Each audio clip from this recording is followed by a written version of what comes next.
The idea of a Kraken was originally proposed a couple of years ago at a meeting of the Geological Society of America by Mount Holyoke College paleontologist Mark McMenamin. Now he has returned to the annual meeting with what he believes is more evidence of the Kraken, including what could be the tip of its tooth-like beak, another example of a potential Kraken murder case, and the earliest known fossil of a scavenger crustacean that is today among those found devouring whale carcasses in the ocean depths. The initial evidence for the Kraken was very indirect. In 2011, McMenamin found signs that the remains of 14-metre ichthyosaurs at Nevada's Berlin Ichthyosaur State Park were arranged in patterns that resembled the work of a modern-day octopus, which are known to fiddle and arrange bones, as well as attack and kill sharks.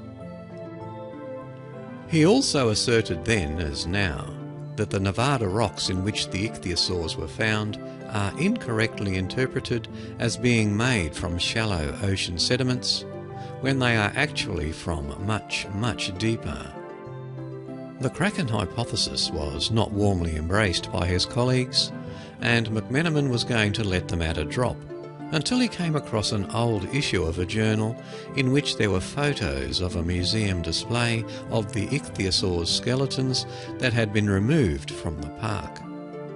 It was laid out exactly as found in the field, and there were rib cage constrictions, said McMenamin. It is very strange. I'd never seen anything like it before. It looked like something had pulled the bones out of place and pulled them to one side. So McMenamin returned earlier this year to Nevada with students in search of additional evidence. What they found was a small rock that they later realised might be part of a giant cephalopod beak, a Kraken's maw. It's the densest thing on the body of a cephalopod, says McMenamin, and so it's most likely to be preserved in the fossil record. We obtained a beak of a giant Humboldt squid and compared. That actually worked pretty well. We have direct comparison to modern Humboldt squid. They had very similar fractures and converging stria. These are just more pieces in the Kraken case, which is a tough one, as there are other explanations for the evidence. The problem with the Kraken argument is it does not take into account all the other ways those vertebrae could have been rearranged, says Spencer Lucas, paleontologist and curator at the New Mexico Museum of Natural History and Science. For example, the body of the ichthyosaur had to decompose and collapse, and scavenging by various animals could have taken place. These processes could have rearranged vertebrae. Several experts in the area were also asked to comment, but they said they preferred not to. Still, even Lucas isn't ruling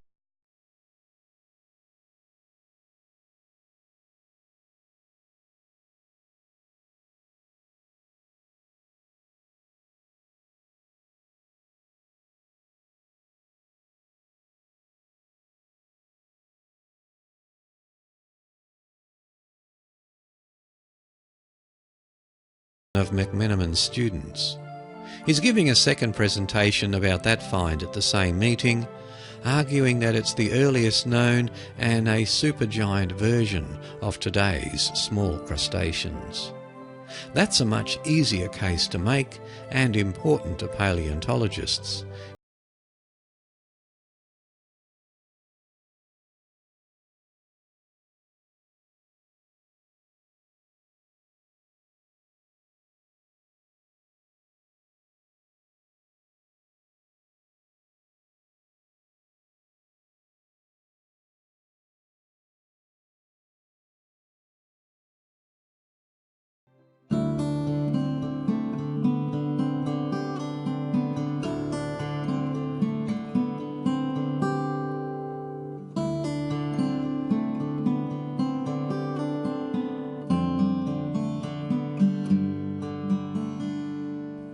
What would the world be like if fibre optic and mobile phones had been available in the 1930s? Would the decade be known as the start of the information revolution, rather than the Great Depression? From the io9.com website, an article by Tim Wu. How Ma Bell Shelved the Future for 60 years. In early 1934, Clarence Hickman, a Bell Labs engineer, had a secret machine, about 6 feet tall, standing in his office. It was a device without equal in the world, decades ahead of its time. If you called and there was no answer on the phone line to which Hickman's invention was connected, the machine would beep and a recording device would come on, allowing the caller to leave a message. The genius at the heart of Hickman's secret proto-answering machine was not so much the concept, perceptive of social change as that was, but rather the technical principle that made it work, and that would eventually transform the world. Magnetic recording tape. Recall that before magnetic storage, there was no way to store sound other than by pressing a record or making a piano roll. The new technology would not only usher in audio cassettes and videotapes, but when used with the silicon chip, make computer storage a reality. Indeed, from the 1980s onwards, firms from Microsoft to Google, and by implication the whole world, would become utterly dependent on magnetic storage, otherwise known as the hard drive. If any entity could have come up with advanced recording technology by the early 1930s, it was Bell Labs. Founded in 1925 for the express purpose of improving telephony, they made good on their mission, saving AT&T billions with inventions as simple as plastic insulation for telephone wires, and then some. By the 1920s, the laboratories had effectively developed a mind of their own, carrying their work beyond better telephones and into basic research to become the world's preeminent corporate-sponsored scientific body. It was a scientific Valhalla, hiring the best men, and later women, they could find, and leaving them more or less free to pursue what interested them. When scientists are given such freedom, they can do amazing things. And soon Bells were doing cutting-edge work in fields as diverse as quantum physics and information theory. It was a Bell Labs employee named Clinton Davison who would win a Nobel Prize in 1937 for demonstrating the wave nature of matter, an insight more typically credited to Einstein than to a telephone company employee. In total, Bell would collect 7 Nobel Prizes, more than any other corporate laboratory, including one awarded in 1956 for its most famous invention, the transistor, which made the computer possible. Other more obscure Bell creations are nevertheless dear to geeks, including Unix and the C programming language. In short, Bell Labs has been a great force for good.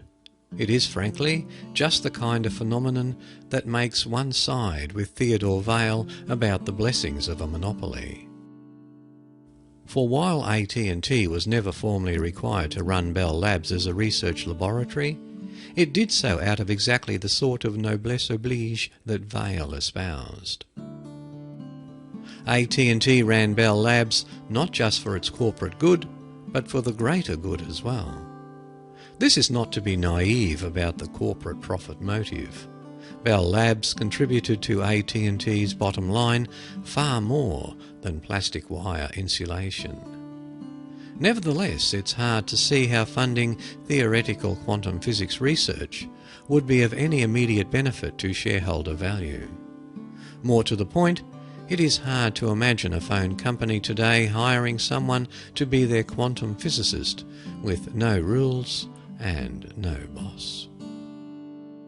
For in part, the privileges AT&T enjoyed as a government-sanctioned monopoly, with government-set prices, were understood as being offset by this contribution to basic scientific research, an activity with proportionately more direct government funding in most other countries. Put another way, in the United States, the higher consumer prices resulting from monopoly amounted, in effect, to a tax on Americans used to fund basic research. This unusual insinuation of a corporation between the government and its goal of advancing American science goes a long way to explain how AT&T, as it matured, became in effect almost a branch of government, charged with top-secret work in the national interest. For all the undeniable glory of Bell Labs, there emerge little cracks in the resplendent facade of corporatism for the public good. For however many its breakthroughs, there was one way in which the institution was very different from a university. When the interests of AT&T were at odds with the advancement of knowledge, there was no question as to which good prevailed. And so interspersed between Bell Labs' public triumphs were its secret discoveries, the skeletons in the imperial closet of AT&T. Let's return to Hickman's magnetic tape and the answering machine. What's interesting is that Hickman's invention in the 1930s would not be discovered until the 1990s. For soon after Hickman had demonstrated his invention, AT&T ordered the labs to cease all research into magnetic storage, and Hickman's research was suppressed and concealed for more than 60 years, coming to light only when the historian Mark Clark came across Hickman's laboratory notebook in the Bell archives. The impressive technical success of Bell Labs' scientists and engineers, writes Clark, were hidden by the upper management of both Bell Labs and AT&T. AT&T refused to develop magnetic recording for consumer use and actively discouraged its development and use by others. Eventually, magnetic tape would come to America via imports of foreign technology, mainly German. But why would company management bury such an important and commercially valuable discovery? What were they afraid of? The answer, rather surreal, is evident in the corporate memoranda, also unearthed by Clark, imposing the research ban.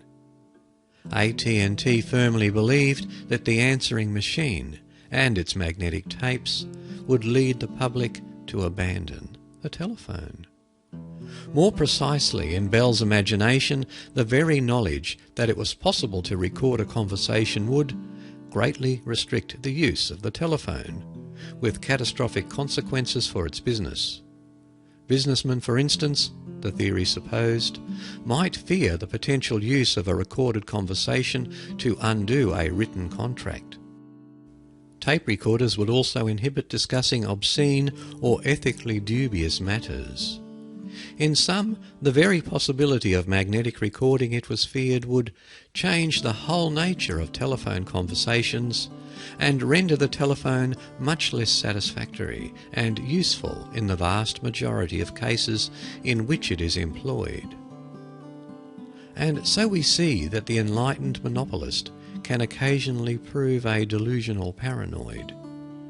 True, once magnetic recording arrived in America, there were a few, from Nixon to Lewinsky, whose sordid secrets would be exposed by it.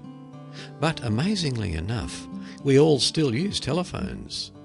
Such are the liabilities of being subject to the whim of even the most high-minded corporation. Even the fantasy that the fate of the company could be at stake can have significant consequences. It was safer to shut down a thrilling line of research than to risk the Bell system. This is the essential weakness of a centralised approach to innovation. The notion that it can be a planned and systematic process, best directed by a kind of central intelligence, that it is simply a matter of assembling all the best minds and putting them to work in unison. Were it so, the future could be planned and executed in a scientific manner. Yes, Bell Labs was great, but AT&T as an innovator bore a serious genetic flaw. It could not originate technologies that might, by the remotest possibility, threaten the Bell system. In the language of innovation theory, the output of the Bell Labs was practically restricted to sustaining inventions. Disruptive technologies, those that might even cast a shadow of uncertainty over the business model, were simply out of the question. The recording machine is only one example of a technology that AT&T, out of such fears, would for years suppress or fail to market. Fibre optics, mobile telephones, digital subscriber lines or DSL, facsimile machines, speakerphones, the list goes on and on. These technologies, ranging from novel to revolutionary, were simply too daring for Bell's comfort. Without a reliable sense of how they might affect the Bell system, AT&T and its heirs would deploy each with painfully slow caution, if at all. Perhaps the response seems less neurotic if we consider how deep-seated can be the apprehension of the Kronos effect. Not for nothing would the Bell system itself prove among the best defended and most secure monopolies in corporate history. Whatever the opportunity inherent in new technology, there was always also a threat, one that prudence demanded be devoured at birth. Bell's own genesis had proved that bit of wisdom. In 1876, Alexander Bell had patented the machine that eventually dethroned and replaced what was then the nation's greatest corporation, Western Union. What charm of the new can possibly rival the instinct for self-preservation? Certainly not a plastic cup.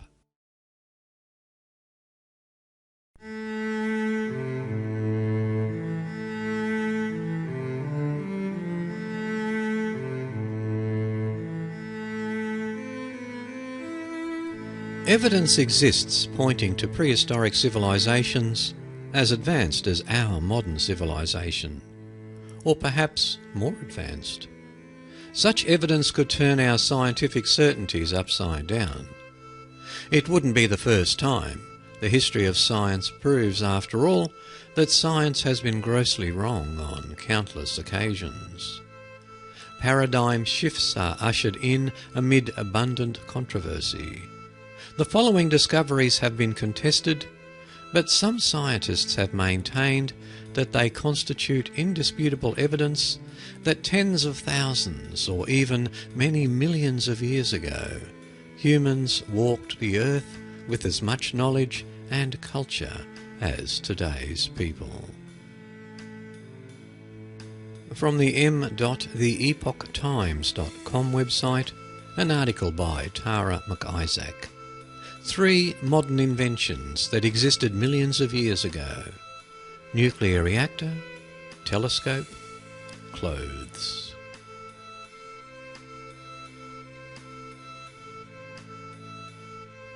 In 1972, a French factory imported uranium ore from Oklo in Africa's Gabon Republic.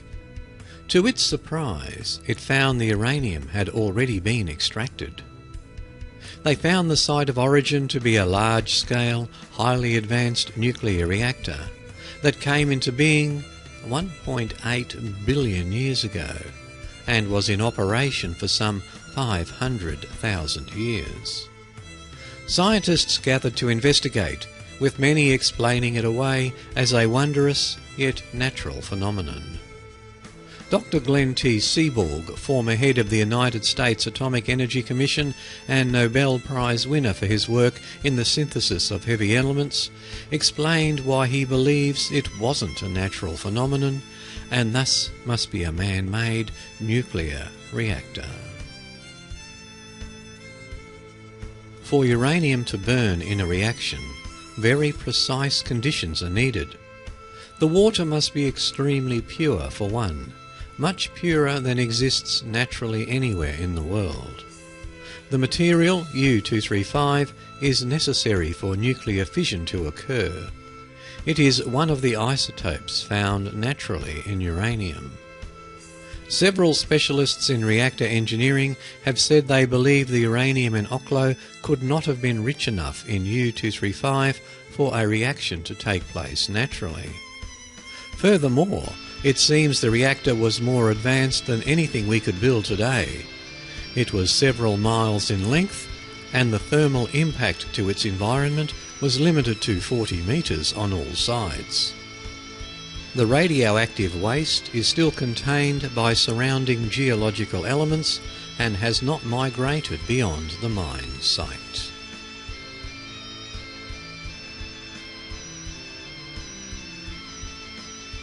It is thought that Galileo Galilei invented the telescope in 1609. A stone believed to have been engraved as long as 65 million years ago, however, shows a human figure holding a telescope and observing the stars. About 10,000 stones housed in the Cabrera Museum in Ica, Peru, show prehistoric humans wearing headdresses, clothes and shoes. The stones depict scenes similar to organ transplants, caesarean sections and blood transfusions, and show some encounters with dinosaurs. While some say the stones are fake, Dr. Dennis Swift, who studied archaeology at the University of New Mexico, documented in his book, Secrets of the Ica Stones and Nazca Lines, evidence that the stones date back to pre-Columbian times. Swift says one of the reasons the stones were considered fake in the 1960s is that at the time it was believed dinosaurs walked dragging their tails. But the stones depicted the dinosaurs with their tails up and thus were thought to be inaccurate.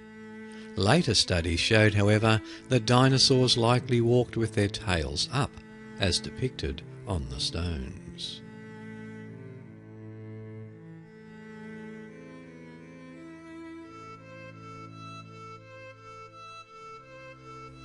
The La Marche caves in west-central France contain depictions over 14,000 years old of people with short hair, groomed beards, tailored clothing, riding horseback and suited in modern style. A far cry from the animal skin loin cloths we usually imagine. These paintings were confirmed as genuine in 2002. Investigators such as Michael Rappengluck of the University of Munich insist that these important artefacts are simply ignored by modern science. Rappengluck has studied the advanced astronomical knowledge of Paleolithic people. He writes, "For some years it has been left to broader media coverage in the form of printed matter, audiovisual material, electronic media and planetarium programs to raise awareness of proto-astronomy, as well as proto-mathematics and other proto-sciences during Paleolithic times. Some of the stones from the La Marche cave are on display at Paris's Museum of Man, but the ones that clearly portray prehistoric people with advanced culture and thought are not to be seen." When paintings from more than 30,000 years ago were first discovered in the caves of Europe in the 19th century, they challenged the commonly accepted understanding of prehistory. One of the greatest critics of the discovery, Emil Kotelek, came around decades later and became a leading force in proving the paintings are genuine and raising awareness of their importance. He is now considered a founding father of cave art studies. The first paintings were discovered by Don Marcelino Sanz de Sotola, a Spanish nobleman, and his daughter Maria in 1879 in the Alta Maria cave. They showed an unexpected sophistication. The discovery was dismissed until the early 20th century when Kotelek published a study of the paintings. And if you visit the show notes at www.origins.info, click on the link to this article in episode 82 of the Mysteries Abound podcast. There are a couple of photographs that go with them. The photographs aren't that great, but what is interesting is to read the comments at the end. There's certainly a lot of criticism going on in this article. Worth a look, worth a read, worth a look at the comments.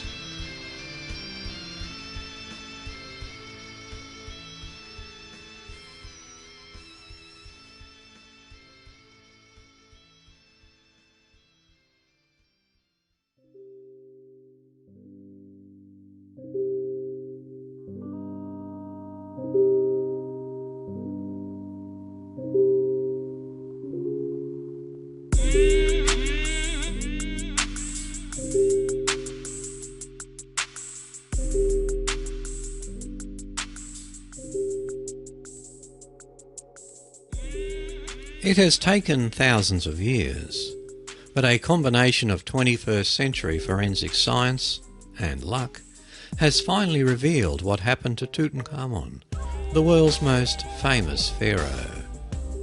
Mystery has surrounded the boy king ever since his death in 1323 BC, aged 19. The mystery intensified when the archaeologist Lord Carnarvon died in Cairo shortly after he and Howard Carter discovered Tutankhamun's tomb in 1922.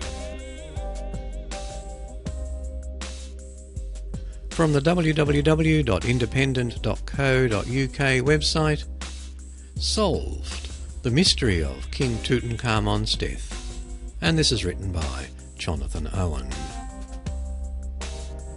Now, British experts think that they have solved the riddle of the king's death.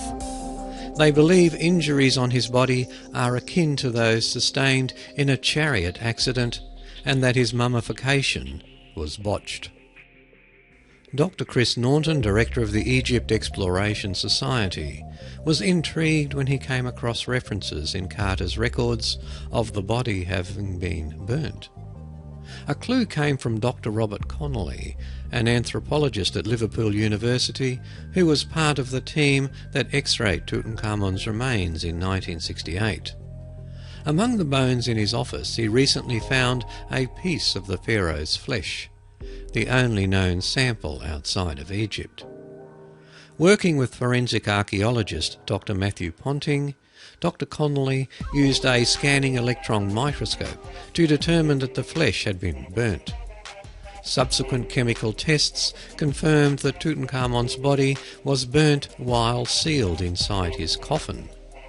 Researchers discovered that embalming oils combined with oxygen and linen caused a chemical reaction which cooked the king's body at temperatures of more than 200 degrees Celsius. Dr. Chris Naunton said, "The charring and possibility that a botched mummification led to the body spontaneously combusting shortly after burial was entirely unexpected, something of a revelation." Working with scientists from the Cranfield Forensic Institute, researchers performed a virtual autopsy which revealed a pattern of injuries down one side of his body. Their investigation also explains why King Tut's mummy was the only pharaoh to be missing its heart. It had been damaged beyond repair. The pharaoh's injuries have been matched to a specific scenario, with car crash investigators creating computer simulations of chariot accidents.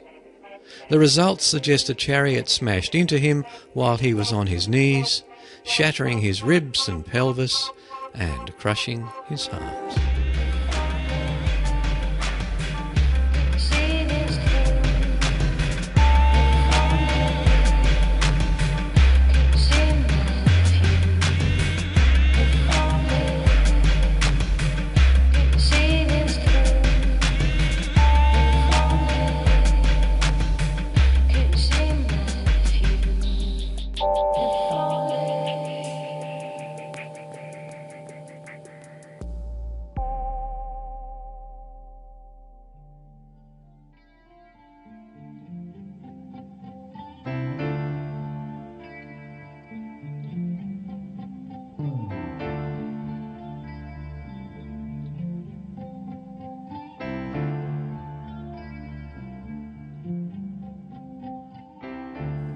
From the coolinterestingstuff.com website, 3 short articles that I found interesting.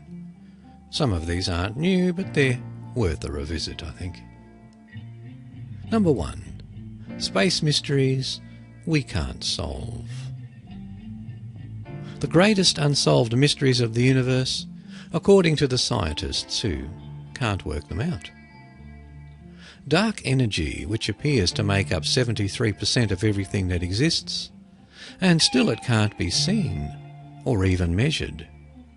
The energy is needed to balance out the mathematics of the universe, but may not ever be able to be detected. Dark matter, which is closely linked to dark energy, is the term to describe the glue which holds everything in the universe together. However, Adrian Cho, who wrote Science's essay on the subject, believes that unlike dark energy, scientists stand a reasonably good chance of one day actually detecting a particle of the stuff. Where are the missing baryons? Baryons are particles that make up unnormal matter, but for some reason when adding up dark energy, dark matter, and then leaving the rest of baryons, researchers can't come up with a number that equals 100%, hence the mystery. Why do stars explode? Many of the processes of star formation and solar system formation are known, but researchers admit they still don't really understand what goes on in a star when it explodes, forming what is known as a supernova. What reionized the universe? For a few 100,000 years after the Big Bang, electrons were stripped from atoms. We have no idea why. What is the source of the most energetic cosmic rays? We're bombarded with them every day, yet researchers can't agree on where they come from. Our atmosphere shields us from most of the rays. Why is our solar system so odd? Did our solar system form the way it did by following logical steps? Or was it all just chaos and chance? Nobody really knows. Why is the sun's corona so hot? Those that study the sun still really don't know. The corona is the furthest layer from the sun's core, but it's still incredibly hot. And the reasons for this strange layering of our nearest star are still a mystery.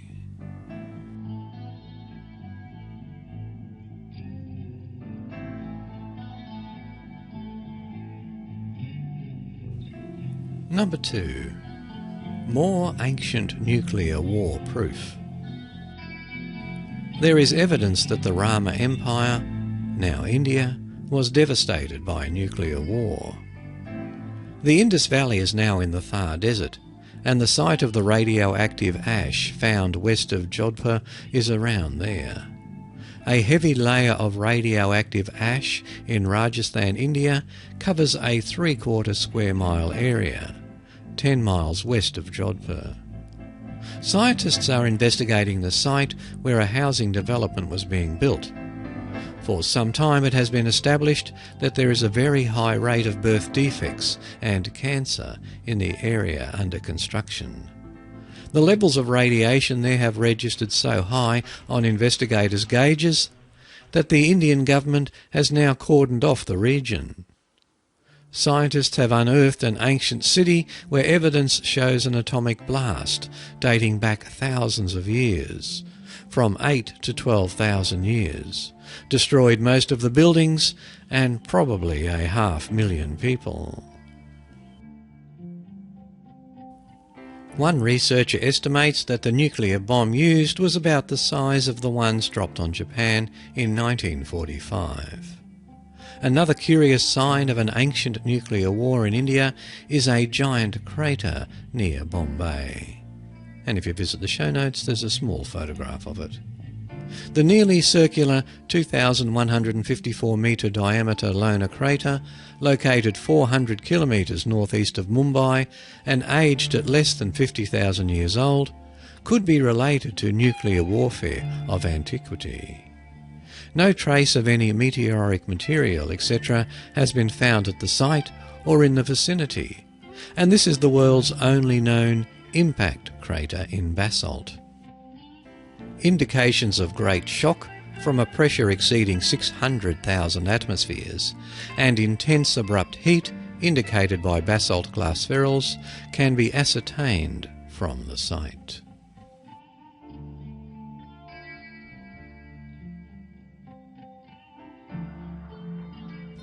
And little story 3. Apollo 17 captured a UFO on the moon. Let's face it, we appear to be looking at a UFO on the Moon in 1972. It is obviously something artificially produced.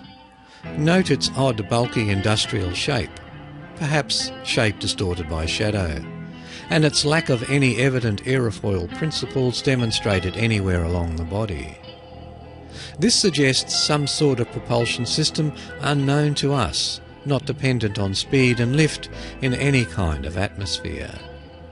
Note that there may also be thin projections sticking off from it. I would guess that this object is at least as large as the rover, under it and in the foreground much closer to us, but much more bulky.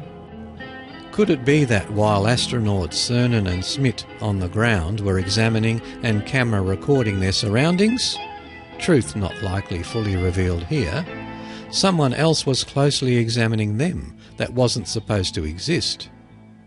If you were these two men and were really on the Moon alone, worried about getting home, and this object you were unprepared to see flew this close and low, so near your position and between you and the lander, as your only way home, do you think you would have developed some messy pants? Well, they probably took it fairly in stride and only a little unnerved. This was, after all, the last manned mission to land on the Moon to the present date, at least as publicly admitted to. In early Apollo missions, there were a number of communications between Earth Mission Control and the crew at the Moon, discussing very excitedly UFOs and other things that clearly shook them up before they had the presence of mind to start talking in code about them. So this Apollo 17 crew almost certainly knew what to expect. I think we can all understand why such an anomalous object was removed from some of the data displaying this scene. We are just lucky that someone got careless and let this slip by to be included, of all places, in the NASA Apollo 17 image library. Now, I have no idea whether this object's discovery was made by anyone else in the past, or if any material was ever published on it, or an official explanation made for it. And if you visit the show notes and click on the link to this article, you can see the UFO in the background. Don't know if that's a UFO or just a glitch, but it certainly looks an interesting sort of UFO-ish shape.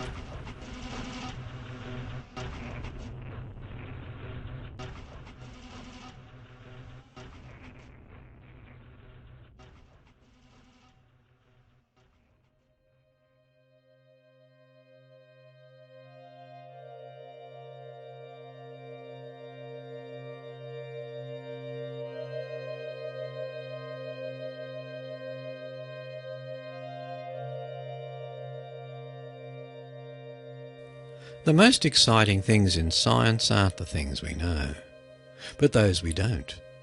After all, if science knew everything, it would have stopped a long time ago.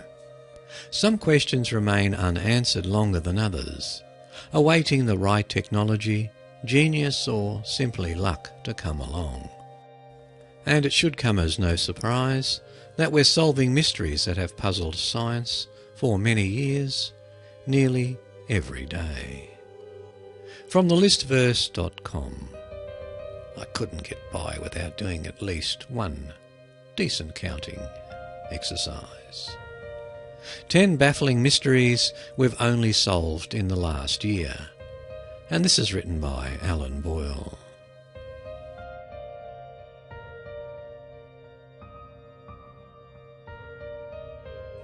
10.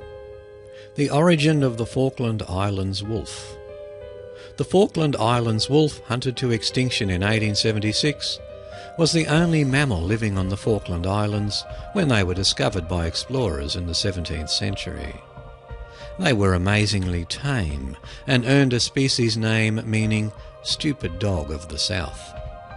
Its presence on the islands confused naturalists, including Charles Darwin, who wondered how it ended up being the only land mammal so far from the mainland. A study published in Nature has solved this mystery. Scientists previously believed the wolf diverged from its mainland relatives around 330,000 years ago.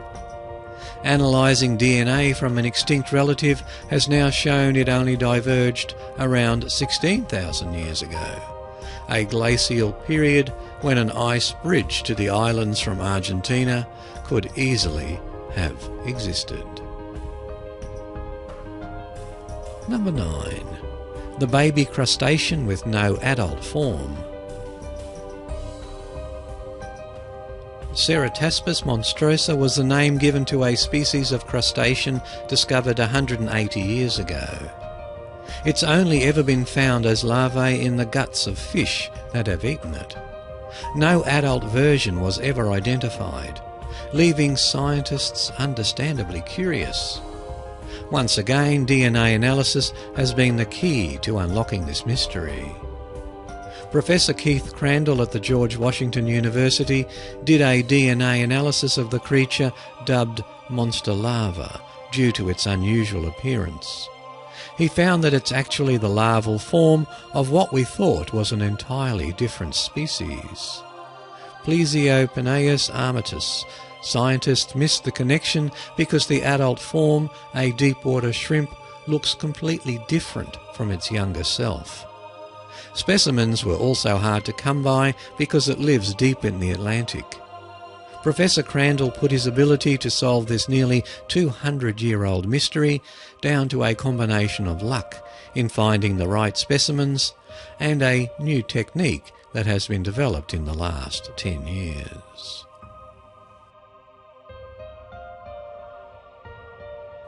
Number 8. The possibly cannibalistic Susquehannocks. The Susquehannocks were a Native American tribe who were given a very bad reputation by European settlers. Depicted as brutal cannibals, the Susquehannocks were accused of the massacre of their neighbours, the Shanks Ferry people. April Bizor, an anthropologist at Vassar College, thought the tribe might have had an unfair reputation for the last few hundred years, so she decided to check if any massacre actually happened. With the help of 2 undergraduates, she set out to examine as much evidence as was available. After studying over 2,000 artefacts from the area and records at several museums, she discovered no evidence that violence of any kind occurred between the 2 tribes. The legend probably served as useful ammunition for settlers who actually did slaughter members of the Susquehannock tribe. She hopes her work will help rewrite history for the natives.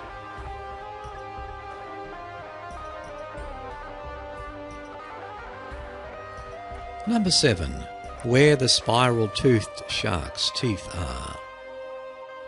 Helicoprion is a bizarre species of shark-like fish with a distinctive spiral jaw.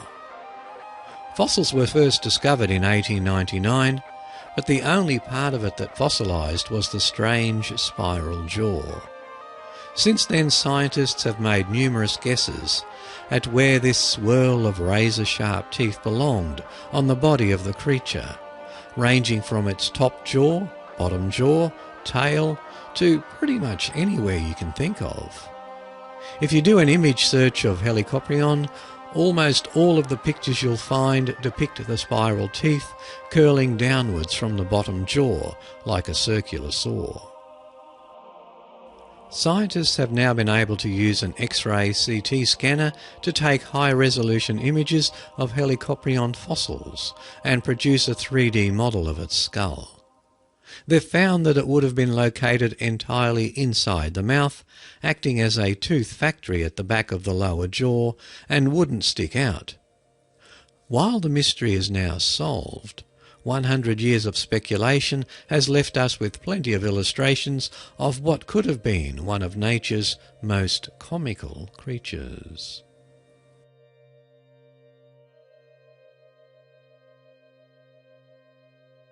Number 6. Why do corals pulsate? Jean-Baptiste Lamarck was one of the earliest scientists to study corals in the 19th century. One of the mysteries that has endured since then is why some of them pulsate.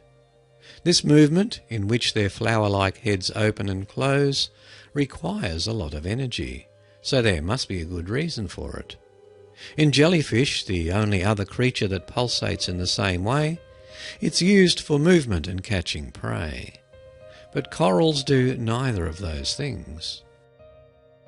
Scientists using infrared cameras found that the corals pulsate 95% of the time, resting only for about half an hour in the afternoon. By using a special imaging device that allowed researchers to see the movement of water down to individual particles, scientists discovered that the movement stops waste water from building up around the corals.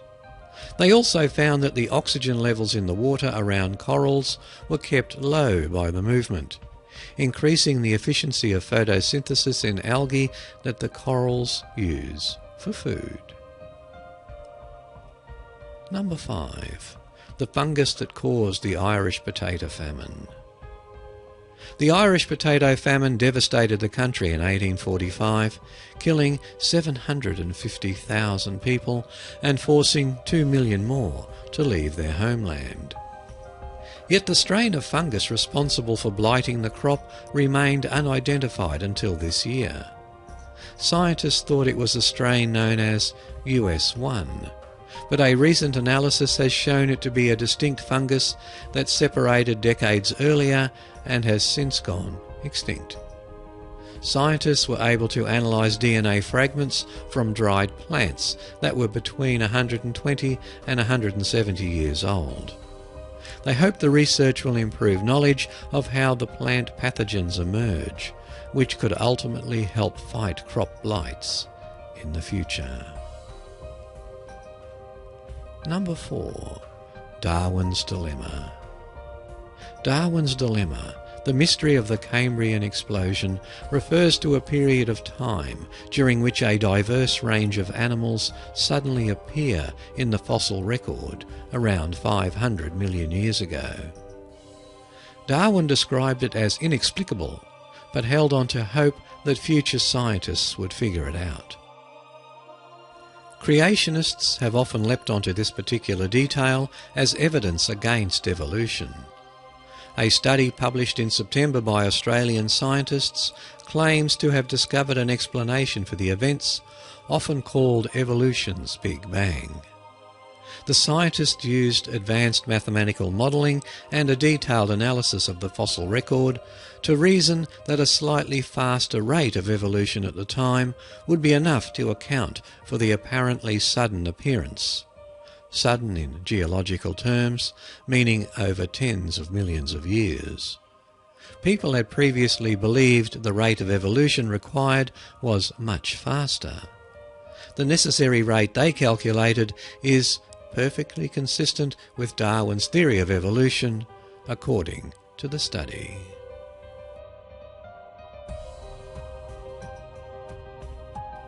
Number 3. The secret code of Rhode Island's founder.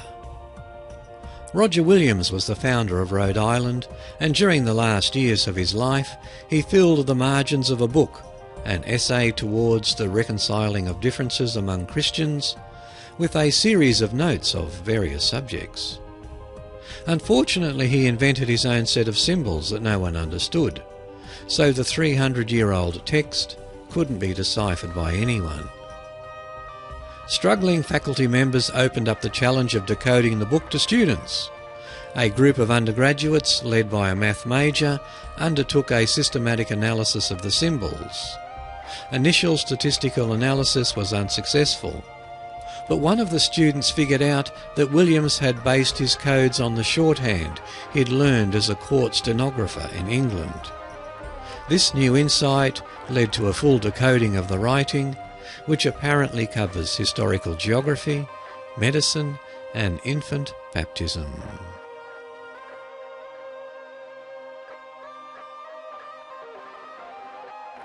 Number 2. The way the Earth's core spins. In 1692, Edmund Halley of Halley's Comet fame first discovered that the Earth's geomagnetic field drifted westward.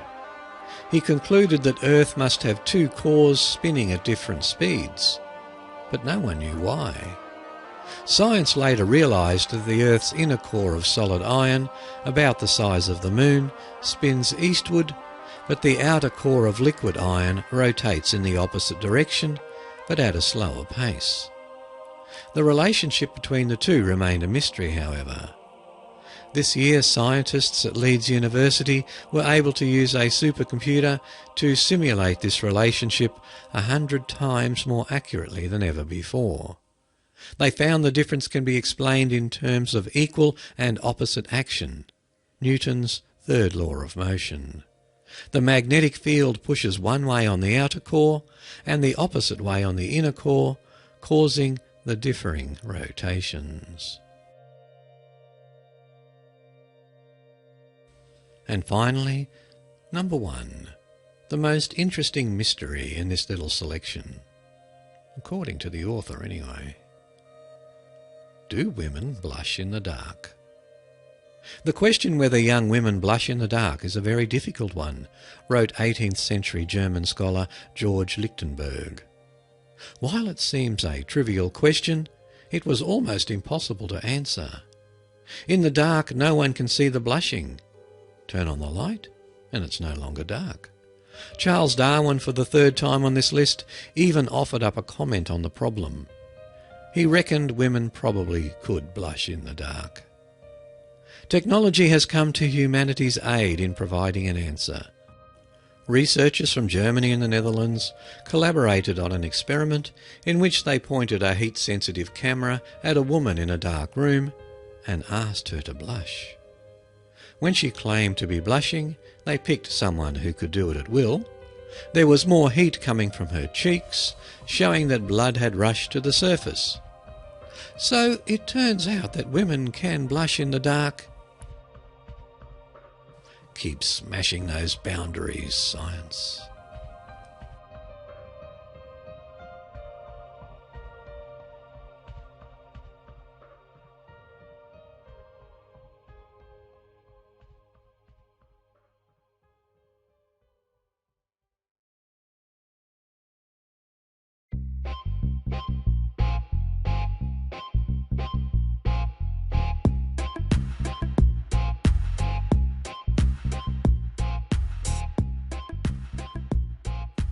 The music for today's show came from the musicalley.com website. The bandwidth is provided by TalkShoe at www.talkshoe.com. The show notes are held at the Origins website, www.origins.info. And remember, Origins is spelled O-R-I-G-I-N-Z.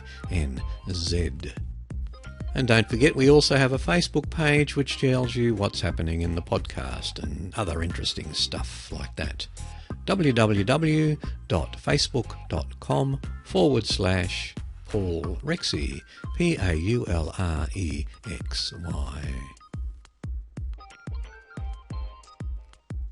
And a big thank you to these people for providing a donation for the podcast to help with its ongoing costs of production, etc., etc., etc.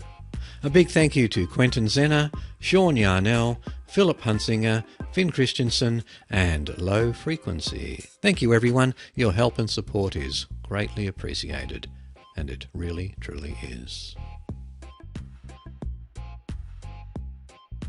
And if you'd like to help out the podcast by making a donation, which would be greatly appreciated as well, you can do it through the 2 donation links on the front page of the Origins podcast show notes. Both ways are done through PayPal, so they are safe and secure.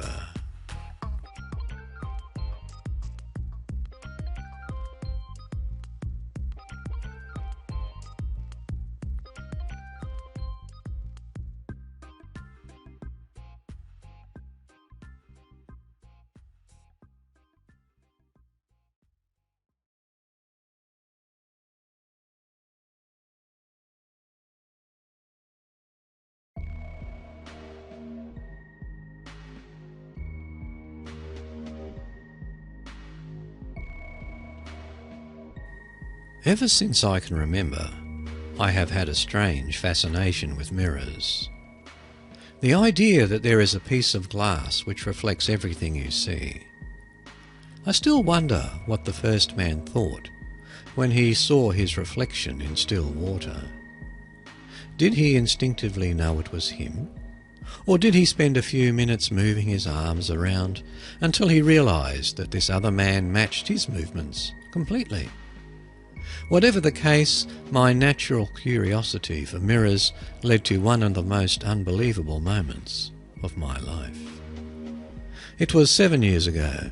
I was a 10-year-old who had just moved from the cosy suburbs to a large ranch house smack dab in the middle of 10 acres of land. I had many memorable experiences in that house and on the surrounding property, getting bitten by a raccoon, having late-night airsoft wars, but there is one that I have never told, one that is set apart from all the others. We bought that house as a fixer-upper, and since I was a 10-year-old with a taste for adventure, I claimed the lone upstairs bedroom as my own. The room was complete with dated brass fixtures, thick teal carpet, and its own connected bathroom.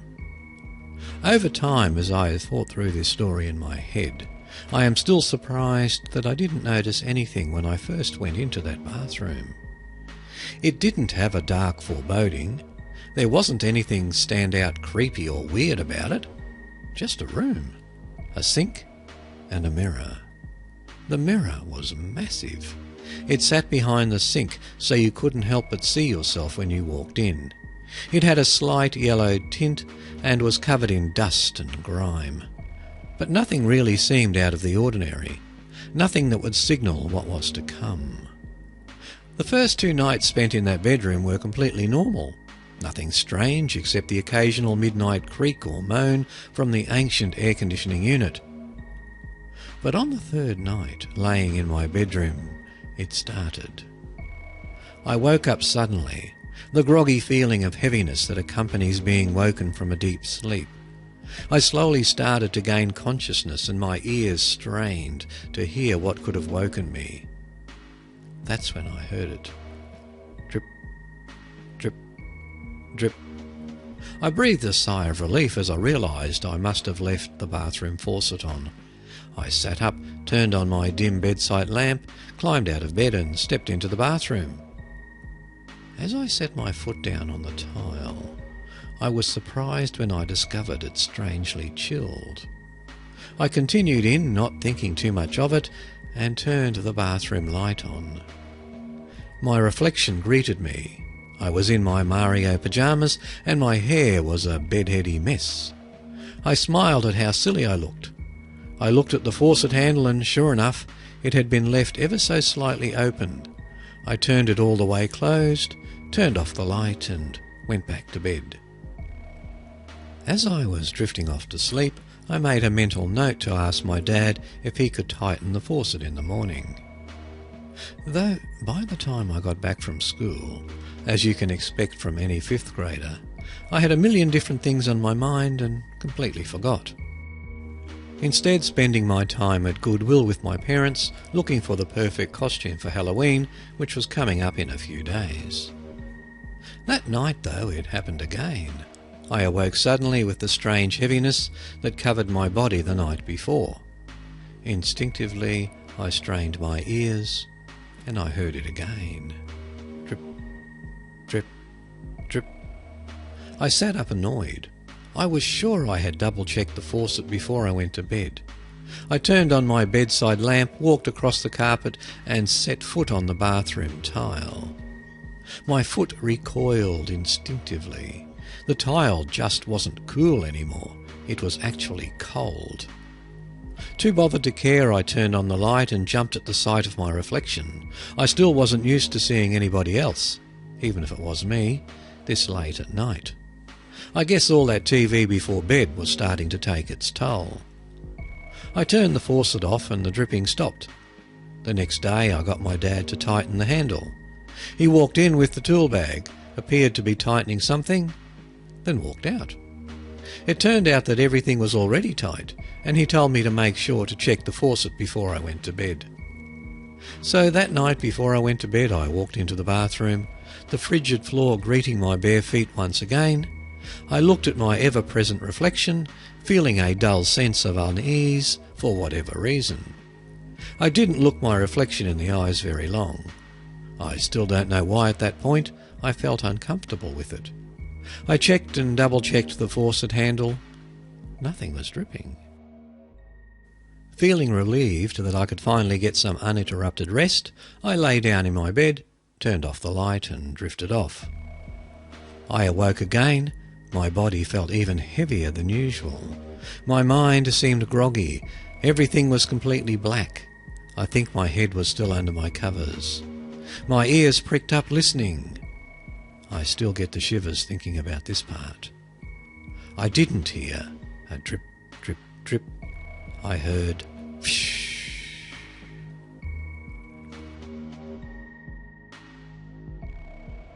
After spending a few moments trying to decipher what this sound was, I realised it was the faucet.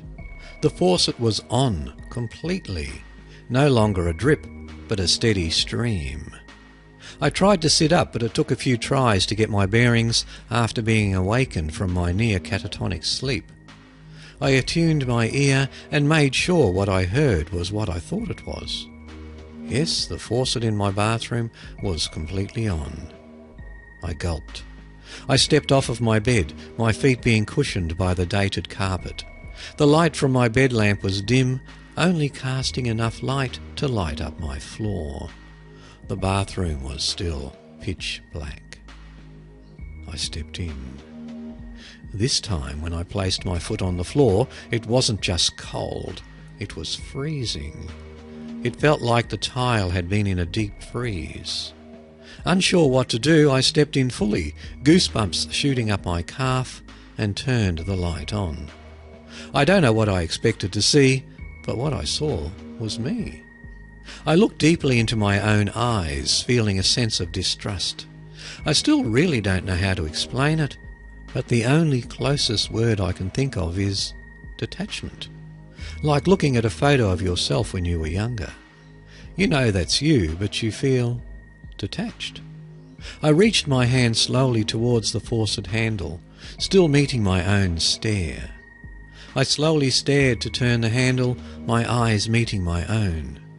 The water poured less, less, less, and then finally the handle clicked to its full rotation. The water was off. My hand remained on the faucet. I stared at the eyes of my reflection, and that's when it happened. It blinked. I saw my reflection blink. I let out what I thought would be a scream, but it ended up being a sudden and horrified gasp. I ran out of my room, down the stairs and straight to my parents' bedside. They were a little surprised that I ran to them crying. I hadn't for years, but they could tell I was upset, so they let me sleep in their room.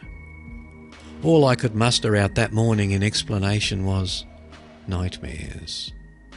I didn't tell my parents. I didn't know if it was my childhood fear of not being believed or what. I think part of me was still trying to convince myself that it didn't happen. I tried telling myself that my eyes were just playing tricks on me, anything to convince myself that I didn't really see my reflection blink. Anything to convince myself that that mirror was just another mirror. That evening was Halloween.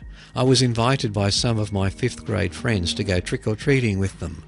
But after a few hours we had to stop early due to a giant rainstorm kicking in.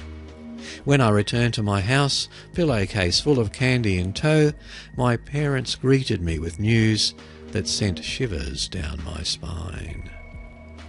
They were going on a date night. I tried to explain the various made-up excuses I had for them not to go.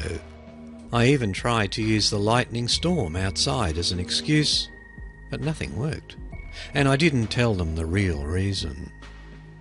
They patiently explained how I was 12 years old. They'd only be gone for a few hours, and I had their phone numbers if I needed to call. Once the door shut behind them, my heart dropped. I was alone, with the mirror. I spent the first hour or so downstairs. I tried to get the TV to work, but because of the storm outside, I was only getting static. That's when I made my decision. I still don't know what drove me to go back into the bathroom. I tried to explain it as a childhood curiosity, temporary insanity, and a few other things. To this day, I still don't understand it. Whatever the case, I found myself climbing up the stairs to the top floor where my bedroom was located. I walked into the bedroom, and as if on cue, a particularly loud clap of thunder made the windows rattle. I turned on my bedside lamp and sat on my bed staring at the bathroom doorway. I pulled out my still full candy bag, reached my hand down into it and pulled out a few Tootsie Rolls. I ate quietly, hoping the sugar would give me courage. I walked into the bathroom, turned the light on and looked my reflection dead in the eye. Time seemed to stand still. My reflection no longer felt like me. Looking at it made me feel almost offended that there could be something so similar to me but so different. Everything got quiet. I could hear my heart beat loudly in my head. My reflection was moving. Its arm, to be specific. I only saw it out of my peripheral vision because our eyes were locked. But it was definitely moving. What felt like an electric current shot up my body. My hair stood on end and I was frozen, staring every single muscle in my body tense. I tried to scream, but I couldn't move. My reflection still stared back at me, its face neutral. It was moving its hands towards the faucet handle on its side. It got closer and closer, and then I felt something on my hand. Strained my eyes to look down just a tiny bit and realised my own hand had grasped the faucet handle on my side. It had moved its hand to the faucet handle, and I had too. I tried to pull my hand back, but I couldn't. It was as if the signals from my brain weren't being communicated to any parts of my body.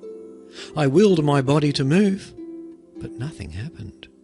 My reflection's face looked at me knowingly, then moved its head slightly closer to the mirror and parted its lips, revealing a devilish grin. I felt my own face contort, matching its features. Bang! A clap of thunder rattled the mirror. My whole body felt heavy as I stared at this smiling abomination, somehow controlling my body. Its free hand started to move up, and though I couldn't break the stare with its eyes, I could see out of my peripheral vision that my hand was also moving up. Our hands simultaneously started moving towards the mirror. I tried to fight back, to pull away, but it was useless. As my hand got closer to the mirror, I felt a vibration emanating from the grimy glass surface. But it pulled my hand closer still, its horrifying smile still stretching my face. Bang! An even louder clap of thunder rumbled the very ground I was standing on. As my hand got closer and closer to the mirror, my fingertips started to feel incredibly cold. I was trying with all my might to pull my hand away from the mirror. My fingertips were grazing the surface of the mirror, and then I felt it. An icy coldness, a tingling sensation on the tips of my fingers, and I could see my fingers had partially gone through the mirror to the other side. My heart dropped. And that's when I realised it was trying to pull me over to its side.